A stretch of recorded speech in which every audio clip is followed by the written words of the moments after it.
Stop practicing without playing music. What are we doing here, guys?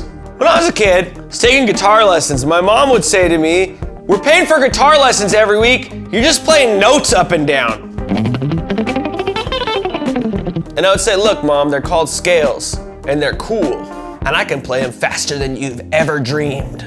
She wanted me to actually be able to play music. I just wanted to play solos and play fast and have really big hair and a snakeskin Charvel. All that to say, when I got a little older, I learned there actually was more to the guitar than just playing scales and trying to play as fast as possible. Why did we sign up to play the guitar in the first place? What are our actual goals?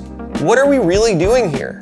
Today, we're going to talk about all that and more, and how you can get the most out of your practice to be the best musician, not just guitar player, but musician that you can be.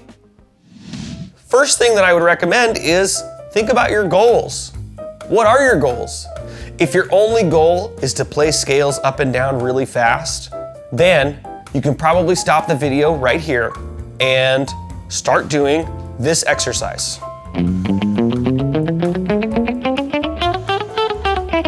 I'm gonna assume most of you probably picked up a guitar because you wanted to play songs, maybe be in a band, maybe write songs. So it would be good to keep that in mind as you're picking up a guitar or sitting down for a practice session, whether that's a focused practice session or just grabbing a guitar and jamming. Even just changing your mindset to think, hey, I should try and play something that's real, or play something in time, or play something that sounds like music is gonna help you. Just little mindset changes like that will actually propel you further than you might think. Because it all adds up, right? If every time you pick up your guitar, you sit down and you play a song, or you play a song and sing, that's gonna make you much better after a couple weeks than if you didn't do that every time. That's a lot of songs and a lot of singing songs and a lot of whatever. You know, everybody only wants to learn how to solo, and all these videos and books are learning about how to shred and how to solo and all that sort of stuff. But when you're on the bandstand, 90% of the time you're playing rhythm guitar if you're in a band or backing up a singer. So if your rhythm guitar is bad, your rhythm playing, you're never gonna get hired for anything, and no one is gonna want you in your band. So your ability to play chords in time and sound good doing it is so important. You know, we're so focused on playing our solos and our scales and being able to do like a passage that's really hard that we don't think about, can we sound good doing this?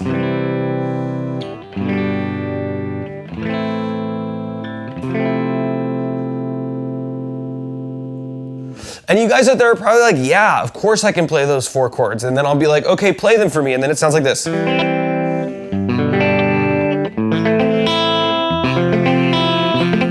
Right? We don't have every note ringing out. Our chord changes aren't right on the beat, you know?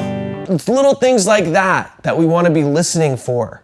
Those are the things that you get from playing actual music in your practice and actively listening to it. And when you're just running scales or just running solos, you don't get that.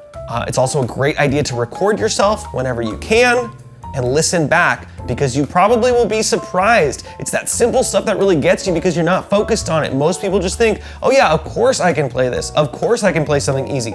But you don't realize it might sound like shit, or there might be some little stuff that you're doing that should be fixed, and you have no idea about it because you're just thinking, yeah, that's easy. Of course I have that. I'm reminded of a time when one of my students at a school I was managing did an Aretha Franklin song for one of their performances. They did the song Rock Steady. Most of the song is 1 chord. The bridge goes to that 2nd chord. And so of course, everybody playing this song, besides the vocalist, you know, the vocalist is working really hard. Everybody else is like, oh, this song is so easy. I don't have to practice this one, it's so easy, right? Because it's 1 chord.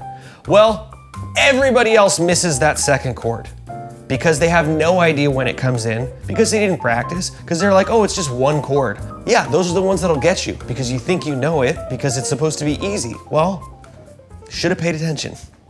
To recap, number 1, practice music that you actually want to learn. Make sure that your practice aligns with your goals, right? So if you want to be on stage with a band, practice things that are gonna get you there. Practice songs that are like in the genre that you'd wanna be playing. So when an audition comes up, or if it's for a cover band, that you're learning songs that that type of cover band would wanna play, or if it's for an original band, you're working on writing riffs for things like that. Just make sure that your practice aligns with your goals so you're working towards something and you're remembering why you picked up the instrument in the first place.